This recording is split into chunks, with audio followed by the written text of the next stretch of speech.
احنا قاعدين نشرب شاي، عم نمزح ونضحك بين بعضنا تماما، ما نحس الا بست كبس الامن. حطوا القمصان براسنا، انا حطوني بباجاج السياره لحد ما وصلنا مكان. اول سؤال سالتهم يا انا وين؟ وهم يقول انت بمطار المزه، فرع المخابرات الجويه. بعدين ذاعوا اسمي على التحقيق، طمشني كلبشني واخذني فوتني على غرفه ونزلني على ركبي وايديني هيك. اسمك؟ قلنا له ما عندنا هذا. شو مساوي؟ قلنا له والله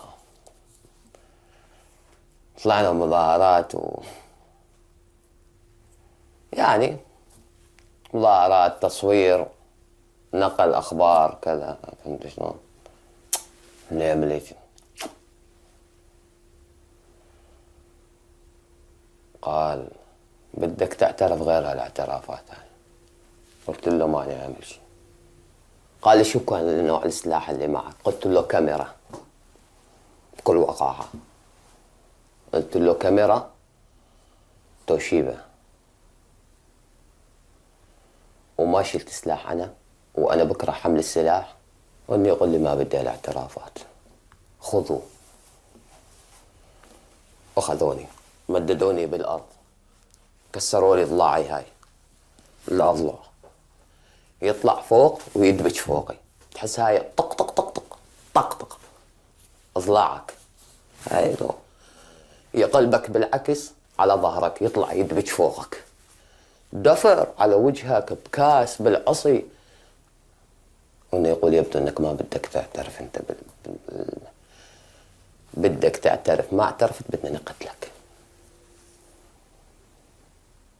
قلت له ما هاي اللي عندي. جاب المرة الثانية شبحني، كلبشة من هون كلبشة من هون على شباك هيك بارتفاع 40 سنتي عن الأرض. الثقل كله على ايدينك على المفاصل. فالكلبشات مو تحس، فتحسها راح تقطع لك ايدينك، تصرخ بيحط لك شحاطة او حذاء، يقول لك افتح فمك يعني صغير، يقول لك عض عليه، ما بدي اسمع صوتك. فوت بعد ما شبحني ورجعني على المحقق، قال لا شلون نخليك راح تعترف غصبا عنك يعني. جابوا كلامب، احنا نقول له بالمصطلح الانجليزي كلامب، وإله ماندرل هاند، يحطه بالجهاز الذكري. طبعا بعد ما يشلحك الكلسون وهاي تظل عاري مثل ما الله خلقك. ويحط الكلامب ويبلش يشد ويشد ويشد، يحاول يضب على جهازك الذكري. آخر شيء تحسه انه راح يقطع لك اياه، وواحد من ورا يحط لك خازوق بالمؤخرة تبعك ويضرب عليك. يعني شيء ما يتصور، عقل البشري ما يتصوره. ناس ماتت كثير تحت التعذيب.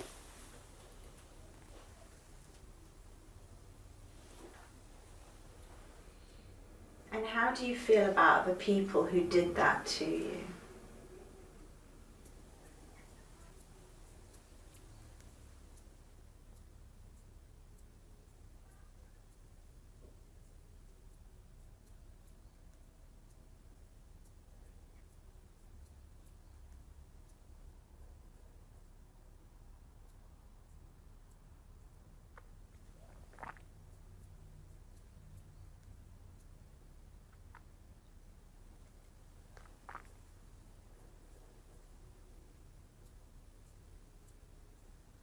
في الله بيحسبه،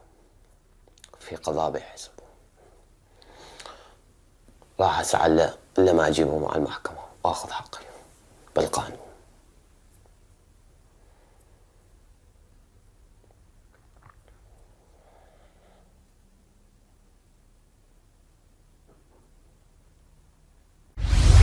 هەر ئەوەشە کە ئیکەن زیندانەکان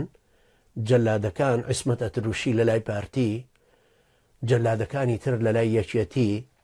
ناویان نابوون هەڵپاچ و داپاچ هەڵپاچ و داپاچ لەگەڵ خولەپیزە بوون زمانی قەدیم گوایە لە توراثەوە هەڵپاچ و داپاچمان بۆ دێننەوە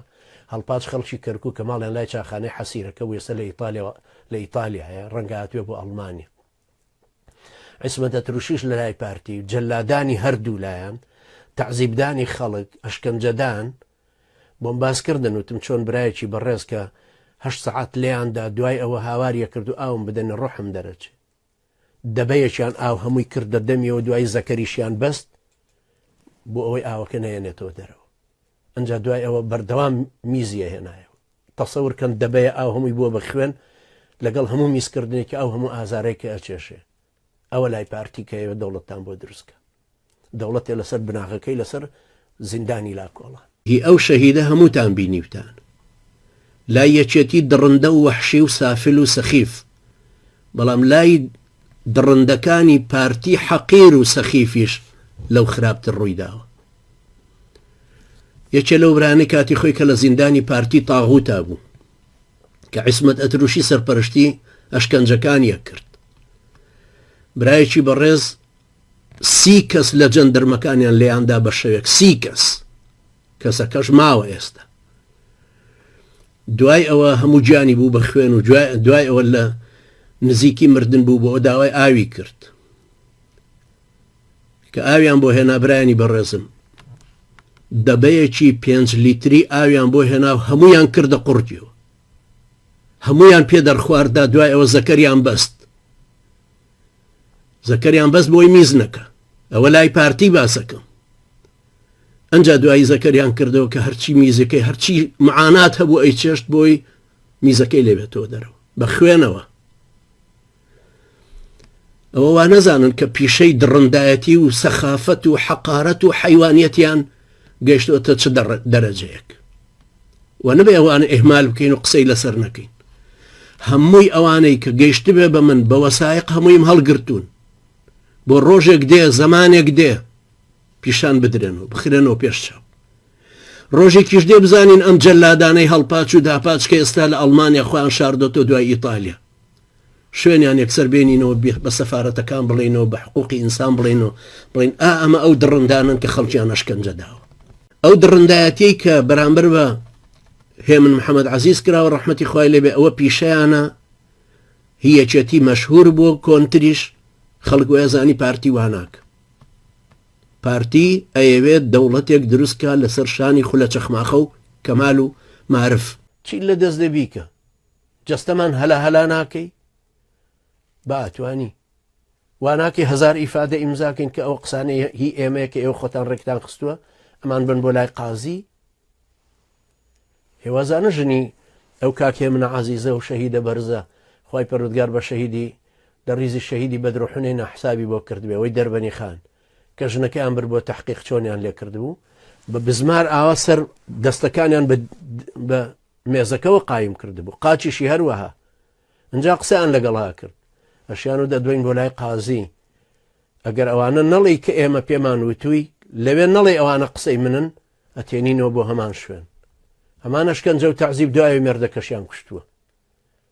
ئەمە ئەم شەریفانن کە ئەیانەوە دەوڵەتمان بۆ دروستکەن ئاخر مسلمانینە بۆچی یەک نابن بۆی ڕایاندەن و لایاندەن آخر ئەسڵ ئەوە نییە کە ئێوە ئەم سەرزەمینە بەدەست ئێوەی مسلمانەوە بێ إن الأرض لله يورثها من يشاء من عباده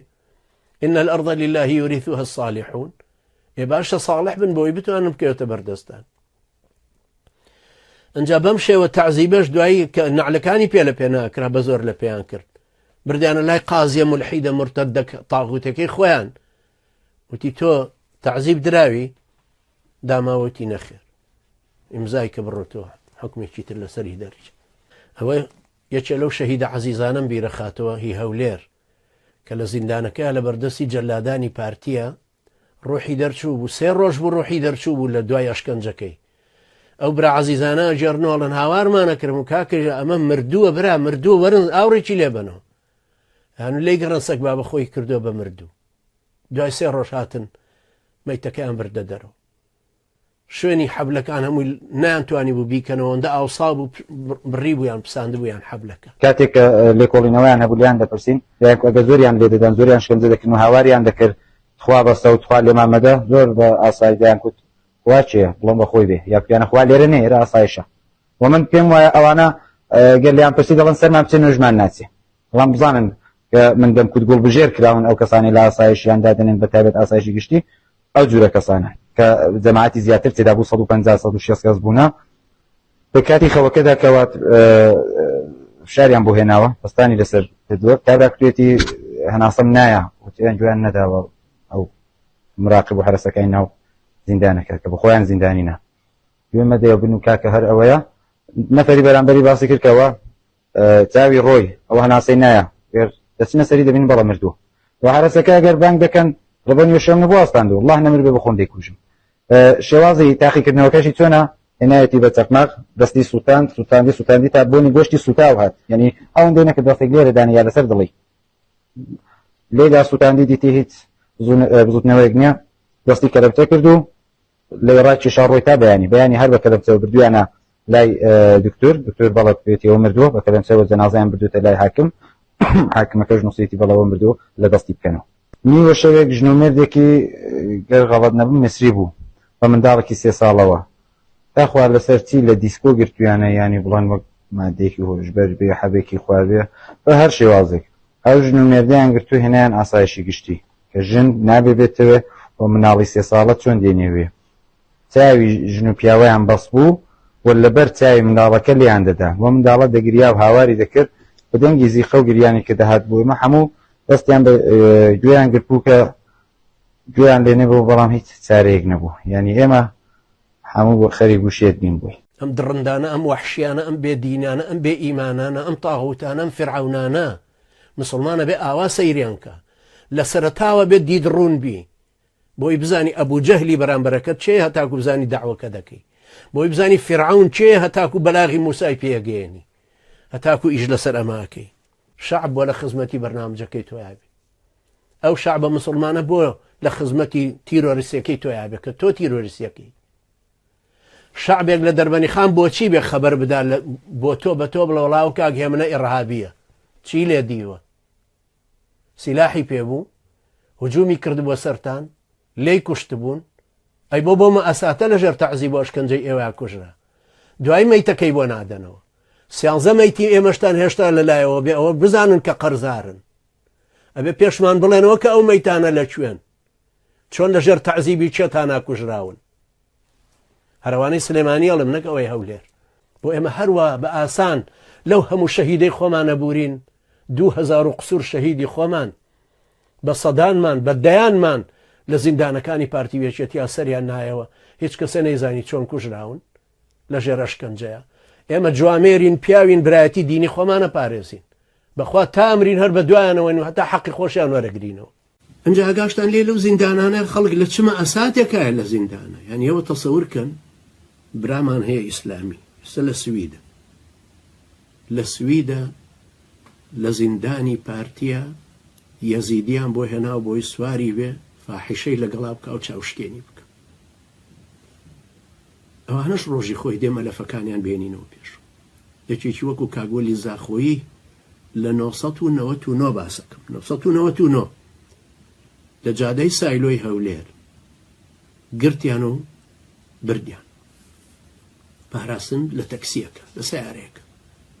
ئەو کاتەوەندەش دەوڵەمەند نەبوون ئەگەر بەهۆش بیرتان دێنمەوە لە نەوەتەکانە خەڵک دایمە لە بەرازیلی سوورە ترسا بەرازیلی زوو کرد سلفلیا زوو هەڵەستێ دەرەچێ بەرازیلیەکان هەمووی حکم درابوون کرابوون بە هی پاراستن بۆ اختیارات لە هەولێرا وەکو کابرای نانەکەلیان لای ئیبن خەلەکانەوە کوشت وەکو ئەو هەموو خەڵکەی ترکە کوشتیانن لە دووهۆک چۆن تەسفەی خەڵکیان کردو لە ئاکرێ و لە بەردەڕەش و لەوانی تر هەروەها شار بەدەرکردنی خەڵکی لەو دەشتی بەردەڕەش و لەو ئەترافانە یا لە ئاکرێ برا ئێمە ئێستا نازانین کوڕەکەشمان ماوە یان نا کا قودس لا یەکێتی گیرا بوو کا قودس خەڵکی سموودە کا قودس هەر ناوی ئەسڵی قودسە دوای ئەوەی گیرا کەوتە لا یەکێتی دوای 3 ساڵیش نامەی بە سەلیب ئەحمەرە ئەهات بۆ ماڵەوە بەڵام نامەی بڕ ێ باشە نابێ ئێستا بزانین ئەم کابرای لەکوێ ئەگەر لەژێر تەعزیبتانە مردووە نابێ بزانین قەبرەکەی لەکوێ ژنێک و 4 مناڵی بەجێهێشت ئەی نابێ بپرسینەوە لەو مامۆستای فڕاندووتانە لەوی ترکە هەر یەکێک لەمانەی ترکە فڕاندووتانن لەم لاولاوە ئێ باشە هەر بپرسینە بزانین ئەم بزربوانەوان لەکوێن گەمانزانی لەژێر ئەو تەلاری سەرمایەداری نوێەوە چ زیندانیەک زیندانەکان چۆن ئێستا زیندانی لاکۆڵان لای پارتین زیندانی ڕسمی زیندانی حکومی زیندانی حیزبی زیندانی لاکۆڵان هەر ڕێز عەشەرێکیش لای خۆیان بیستە زیندانێکە کردو و خاتریانەگەر لەبەرەوەی چەند کەسێکی زیندان کردە ئێستاش هەروایە ئێستاش ئەم بێت چاوەڕوانە نایانوێ ئەو هەموو زیندانیانەی ئێمە ئازادکەن کە هەیەە 17 ساڵە لە زیندانە هەیە 18 ساڵە لەوێ وەکو کاک عەبدولباست و کاک فەرهاد تۆ چیت بۆ ئێمە تەحقیق کردووە کە یەکێکی وەکو کاکە بوو خوبەیب لە ساڵی 1999 لە زیندانایە بەبێ محاکم ئەمیری زیندانیانی سیاسی کوردە کاک وەلید زاخۆلی ئێ باشە گوناحی چێ جەریمەکەی چێ باش مەحقولە جەریمەکەی هەرتەواو نابێ لە وڵاتی تۆیە جەریمەکە گەر قەتڵیش بێ برا 21 ساڵە لە وڵاتانە 21 ساڵ حکومەدەن دوای لە 14 ساڵی دوو لە سەرسەکەی تەواو کەوت دێتە دەرەوە پێشتریش اجازە وەرەگرێ دوای 3-4 ساڵ تێپەڕێ و مؤدەبە کابرا اجازە وەرەگرێ و هەفتانە دێتە دەرێ و ئیشەکەی بۆ گۆڕن و ئەنجا حکومەکەی بۆ گۆڕن و لە هۆڵەندا 21 سجنیان داخست لەبەرەوەی قسە لەگەڵ سجنەکە کەنەوەکە کە تۆ ڕازید لە دەرەوە ئیشی بەلەدێ بکەی ئەم پاییزە گەڵا زۆرە وەرێتەوە هەر بەمەچینەیەک شتێک لە گوێتە گوێتکەت کپکە بڕۆتۆ هەر گەڵا کۆکەیت پێڵە باشە بۆ نایکەم ڕۆژی 8 ساعات ئەم ئیشاکەیت و تەواو ئەمە شقە و ماڵی خۆت و وەرەوە ئێرە و کرێخانوش نادی ئەمە حکومەکەتە ئێوای باتە سەر ئێبرا بەس پێمان بڵێن بەس وەکو مسلمان ئێمە وەکو ئینسان وەکو بەشەر داواتان لێکین بەس پێمان بڵێن بزان کاگوەلیت لەسەر چی سجنە لە 99 پێش 11 سپتەمبەر سایقەکەی بن لادن لە گوانتەنەمە هاتە دەرەوە گەڕایە بۆ ئێمە و ژنیەنە ئەم داماوە ژنێک و 4 مناڵی بەجێهێشتەوە باشە نابێ بزانین مەسیری ئەمە چییە ئەم دەوڵەتە فشەی تۆ دروستیەکەی چەندی تر لوولەدا بەم شێوەیە ئاماژە بە یەکێکی ترە دەمە ئەم جارەکە لە تەوقیفایە و 6 ساڵی تر تەوقیفیان بۆ کردوتو 12 ساڵە لە تەوقیفایە هەر لای یەکێتی تاغوت ئەمە ئەوانەی کە لە لای پارتین هەرمەگەر خوای گەورە خۆی بزانێت چەند مەچولن چەند کە خەڵک ئاگای لێیان نییە یەکی وەکو ئەبوو خوبەیب باسەکەینەوە کاک وەلی زاخۆی خوای پەروەردگار سەبری و ئازادی پێ ببەخشێ ئینشاءڵڵا لە ساڵی 1999 لە زیندانی پارتیە بەبێ محاکەمە 19 ساڵ ژنێک و 4 مناڵیشی بەجێهێشت لە ئەعترافی ئومەمی متحیدە ئەڵێن 38 کیلۆی مابوو کە تەقریرەکانی مافی ئینسان لەسەریان نووسیوە مامۆستاجە من گەنجێکم تەمەنم 25 ساڵەوە خێزاندارم خاوەنی 2 مناڵم پاش ئەوەی لە زیندانی پارتی ئازاد کرام هیچ پیاوەتیەکم نەماوە داوام لە خێزانەکەم کردووە بڕوە مارەی هەموو شتێکی ئەدەمێ بەڵام ئەوە نزیکەی 3 ساڵە بێ هەر پێکەوەین لەبەر مناڵەکان خێزانەکەم دەستی لە من بەرنابێ چەندین دکتۆرم کردو عیلاجم نییە خێزانەکە مەڵێ هەتا مناڵەکان نەچنە ڕێگای خۆیان جیانابین لە ڕووی شەرعەوە چی بکەین باش هەر کاتی چاوم بە خێزانەکەمەکەوێ بە مردنێک هەیە بووم تخوا لەسەر ئەو مەئەساتەوە چی بڵین بە پارتی تاغوت خوایە لەعنەتیان لێکە خوایە غەزەبی خۆتیان لێ بگرە بەم ڕەمەزانە خوایە ئامینی یەکێکمان قبوڵ بکە خوایە ئەو لە تووپەتیەی لە ناو یەکێتیایە خوای بیخرە ناو پارتیە خوایە ئەم ساڵ بیخرە ناویان یا ڕەبی خوایە زەلیل و ڕسوایان کە خوایە جەلادەکانیانمان بۆ کەشفکە کە بکەونە بەردەستی مسلمانی وەکو ئەبوو مەسعەبی زەرقاوی بۆی تۆڵان لێ بکاتەوە یا ڕەبی خوایە زەلیل و ڕسوایان کە بە تایبەتی جەلادەکانیان ئەوانەی مەسئولیەتیان هەیە لە گرتنی مسلمانەکان گەنجێکی مسلمان تەمەنی 25 ساڵە لای تاغوتانی پارتی بەربووە خوای زانە چەند ساڵە لە ژوورەوەیە ژنێک و 2 مناڵی بەجێهێشتە خوای زانە چەندە بەجێهێشتون ئەم ژنە داوێن پاکە ڕێک و پێکە خۆی گرت و چاوەڕێیەکە مێردەکەی بەربێ ئەو مێردەکەی بەربوو بەبێوە پیاوەتی مابێ بێوە ژنە مێردیشی هەیە یعنی لە عیسمەتی پیاوێکە بەڵام پیاوەکە ناتوانێت لەگەڵی بخێ ئەم پیاوە ناحەی نەفسی خۆی چونکە جنس علاقی بە نەفسەوە هەیە هەموو ئەو کەسانی کە نەفسیان ئاسوودن جنسیان باشتر پێکرێت هەردوو جنسەکە ژن یا پیاو بە تایبەتیش تەڵان ژن دا ئەم دوو بەڕێزە کۆڵی خەمیان کە ئەوەندە لە سەرشان قورسە ئاخۆ غەریزەی جنسیان چۆنە جوڵێ ئەم ئافرەتە بەڕێزە کە ئەوەندە خۆی گرتووە چ زوڵمێک لەم کراوە چ زوڵمێ لەم دوو مناڵەیە چ زوڵمە لەم گەنجەیە کە عمری 25 ساڵ ئەوە 50 ساڵی تر ئاواژیە معقولە ئەمە لەسەر پارتی تاغوت و جەلادانی لای یەکێتی باش ئەنجا ئەڵێ داوام لە خێزانەکەم کردو بڕە مارەی هەموو شتێکی ئەدەمەوە بەڵام ئەو نزیکەی 3 ساڵە بێ هەر پێکەوەین لەبەر مناڵەکان خێزانەکەم دەستی لە من بەرنات من طبعا ئەڵێ نەسیحەتی جەنابەت چییە من پێم وایە شوو بکاتەوە و من وەکو باوکی خۆی وەک مامی خۆی وەکو مەلایەک وەکو داعیەک وەکو کەسایەتێکی سیاسی ئامۆژگارێکی ئیسلامی سیاسی من نەسیحەتم بۆم خوشکە بە ڕێزە ئەوەیە کە شوو بکاتەوە دەستی لە پیاوەکەش ببێتەوە هیچ شکالێکی تیانی خوای گەورە ئەو پیاوە بە ڕێزەشی ئیمتیحان کردووە هەم بە زیندان هەم بەم حاڵەتێک کە بەسەریا هاتوو تۆشی خۆشەوێ بەڵام لە هەمان کاتە نایە ڕێگا لە تۆ بگرێ و ژیانی تازەدا بمەزرێنی تۆ لەبەر پێداویستی ژنانەی خۆت ئەشێ بچیتە لای پیاوێکی تر شوو بە پیاوێکی تر بکەیت و ئەشزانم دڵت بە پیاوی یەکەم هۆی ئەشزانم ئەویش تۆی خۆشەوی احترامی توی لەبەرچە بەڵام ئەویش دیسان نایەوێت تۆ ئەم هەموو مدەتە زەمەنیە بژی بڵێ بە ئومێدی ئەوەی کە لەبەر مناڵەکانمان دوای با بچنە جێگای خۆیان ئەوە 17 ساڵی تر چوونە جێگای خۆیان 20 ساڵی تر چوون تۆ بۆ 20 ساڵ چاوەڕێیەکەی دوای 20 ساڵەکە ژەڵی دا من ئێستا شوکردنەوەم بۆچی کێشەکە و کاتەش دیسان ئەم پیاوەش کە 20 ساڵی تر پێکەوە بوون جە قورسترە دەست لە یەکتر بەرد ئێستاش قورسە لەبەرەوە کچی بە ڕێزی خۆم من وەسێتم ئەوەیە ئەشزانم چەند ناخۆش دەستی لێ بەردەی باش ڕازی بی بەوەی کە جیابیتەوە لێی مناڵەکان لە باوەشی هەردووکتانە پەروەردە بن وەلو جیا ببیتەوە لە لای شوێنێکی کەوێ ئەگەر مناڵەکان لە لای دایکی کوڕەکەمانە و لای کەسوکاری کوڕەکەمانە و پیاوەکە بتوانە بەردەوام بیان بینێ باشە تەفاهمی لەگەڵ تۆیە هەبێ نزیک من لە یەکترەوە مناڵەکان هەست پێ ناکەن کە ئەو کاتێەوە جیابوونەتەوە بە سۆز و خۆشەویستی بە خێویانەکان تا گەورەترە بن والحاصل بەڵکو ئیشڵا ببن بە ئەو سەرکردە و سەردارانەی کە جەلادەکانی باوکیان دێتە بەردەستیان هەتاوکو تۆڵی باوکیانی لێ بکەن و تۆڵی ئەو ژیانە ناسۆرەشی لێ بکەنەوە کە بەسەر هەمووتانە هاتووەکو خێزان ئەو کاتەوە یەشفی صدورە قەومی المؤمنین ئێمەش دڵخۆشە بین بەوەی کە ئینتیقامەکەمان بەدەستی خۆمان سەن داوای خەڵک بزانە کە ئێمە ئەفرادی ئێمە چەند مەزڵومین